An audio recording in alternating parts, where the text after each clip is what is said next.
우리 계신 곳에서 함께 가사를 보며 찬양하겠습니다.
주일을 맞이해서 한 해를 돌아보며 하나님께서 우리에게 얼마나 많은 은혜와 감사할 것들을 베풀어 주셨는지를 한번 고민해보는 시간 되었으면 좋겠습니다. 함께 기도하실 때 하나님, 한 해 동안 나에게 이러한 감사한 것들, 또 이런 은혜들을 베풀어 주셨는데 하나님, 내가 얼마나 감사하며 살아왔는지요. 하나님, 이 시간만큼이라도 그런 것들을 돌아보며 감사를 고백하는 시간 될 수 있도록 하나님 함께하여 주시옵소서. 우리 그렇게 함께 기도하겠습니다. 기도합니다.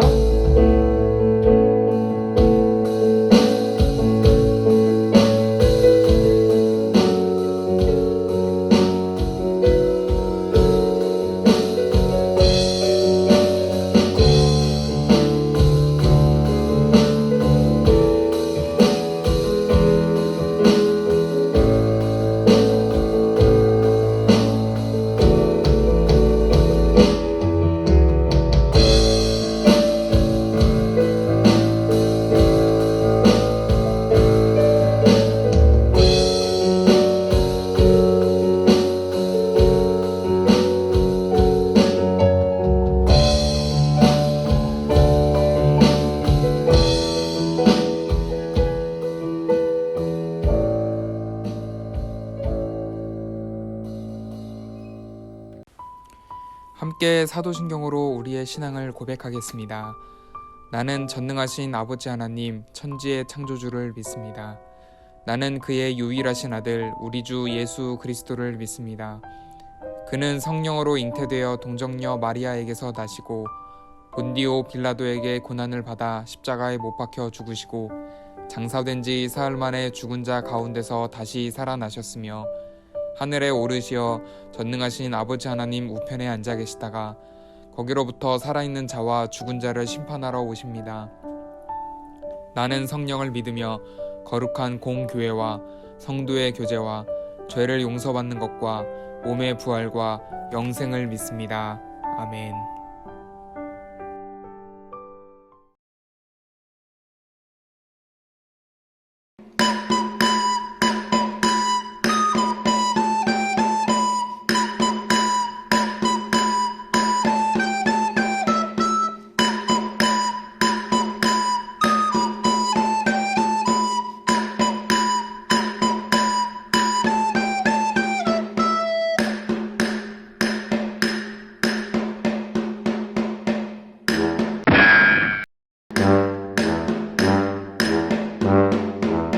여러분, 넷플릭스에서 나온 또 전 세계를 흥분시킨 드라마가 있습니다. 오징어 게임 아세요? 보셨나요? 19세라서 당연히 여러분 못 보셨겠죠? 그래도 본 친구들이 있을 것 같은데 대략의 스토리는 이렇습니다. 상금 456억을 걸고 456명의 참가자들이 6개의 전통 놀이를 하는 겁니다. 탈락자는 단순히 게임 끝 정도가 아니라 목숨을 잃게 됩니다. 상대를 밟고 끝까지 올라가야지만 456억이라는 상금을 획득할 뿐만 아니라 살아남을 수도 있는 그런 구조이죠. 이에 456명의 사람들은 저마다의 방법으로 살아남기 위해서 애를 씁니다. 폭력적인 방법을 통해서 자기 문제를 해결하는 사람도 있고 또 냉철한 두뇌를 가지고 현실을 정확하게 분석을 하면서 그렇게 자기의 지능과 또 재능으로 문제를 해결하는 사람도 있고 또 여기 붙었다가 저기 붙었다가 하면서 소위 얍삽하게 살아남는 사람도 있습니다. 그리고 그 안에서 다 다른 사람들과는 다른 방식으로 이 게임을 돌파해가는 주인공도 있습니다. 바로 이정재죠.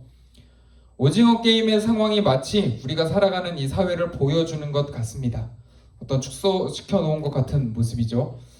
우리가 달려가는 어떤 경주의 목표에 456억이라고 하는 돈은 없지만 좋은 성적이나 또 유명한 대학, 또 좋은 직장을 얻기 위해서 혹은 또 돈이 될 수도 있겠죠. 끊임없는 경쟁을 펼쳐야 하고 때로는 옆에 있는 누군가를 밟고 올라서기도 합니다.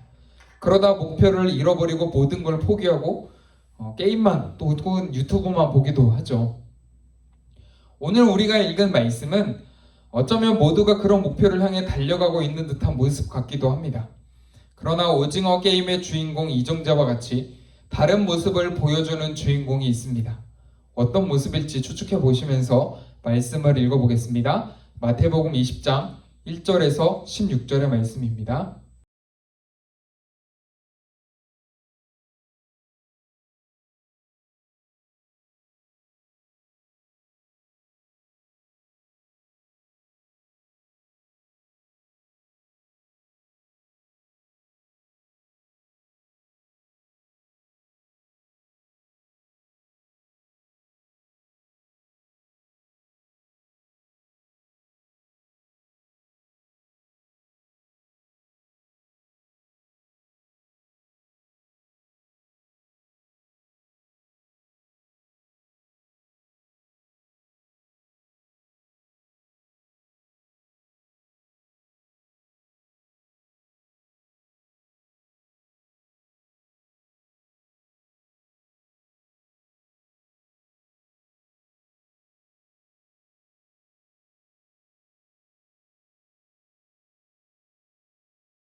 오늘 말씀은 예수님께서 비유로 설명하신 장면입니다.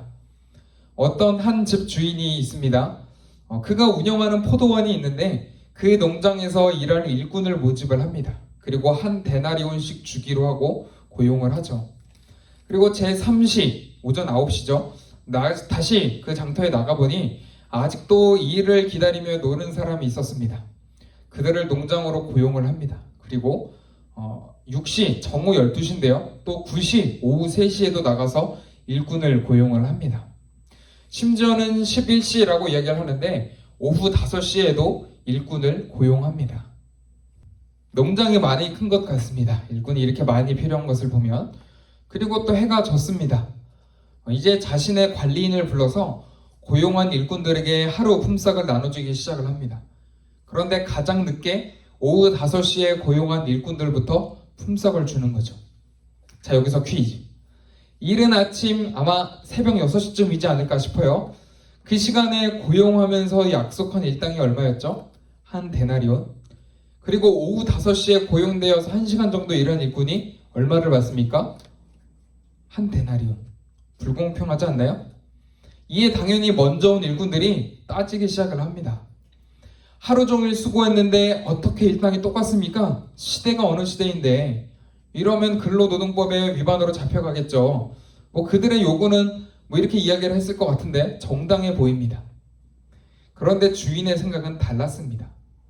내 마음대로 내가 하는데 너가 왜 따지냐? 라는 식의 이야기를 하죠.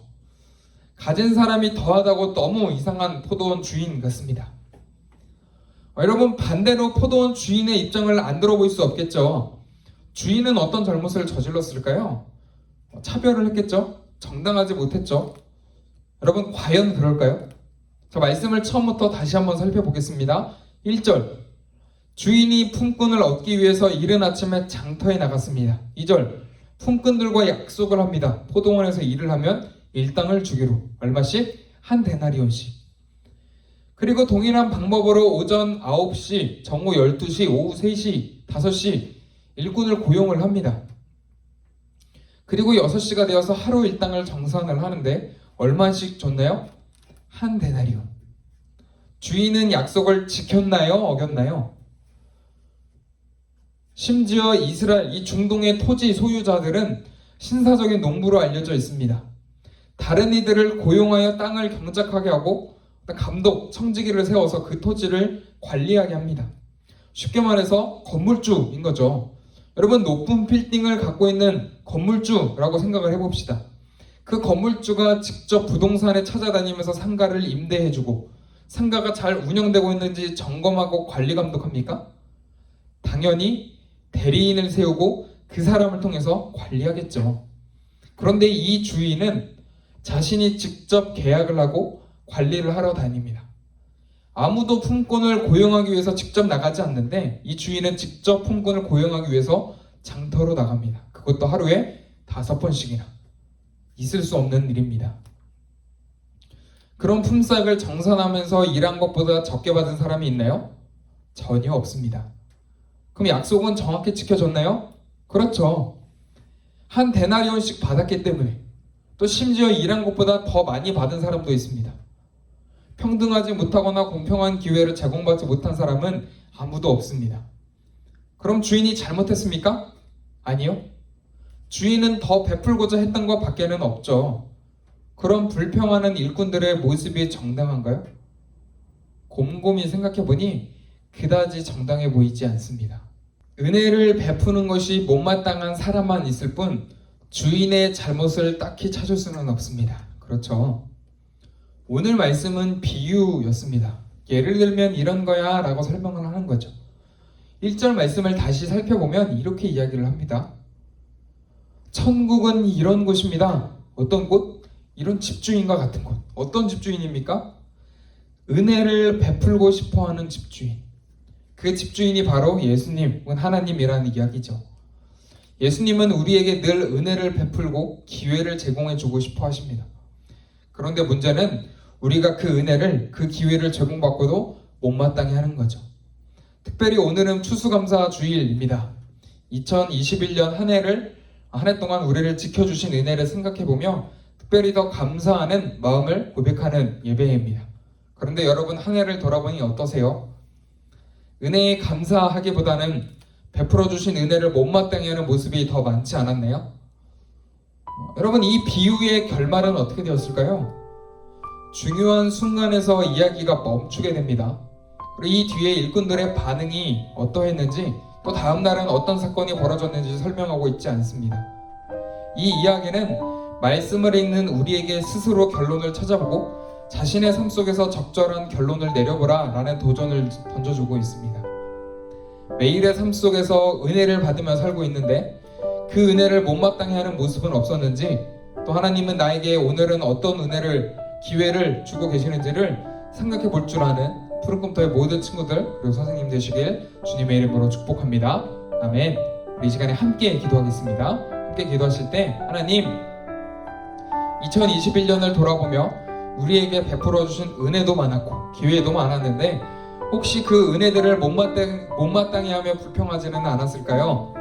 다시 한번 생각해보며 주신 은혜와 기회에 감사할 줄 아는 제가 되게 도와주세요. 우리 그렇게 한번 같이 기도하겠습니다.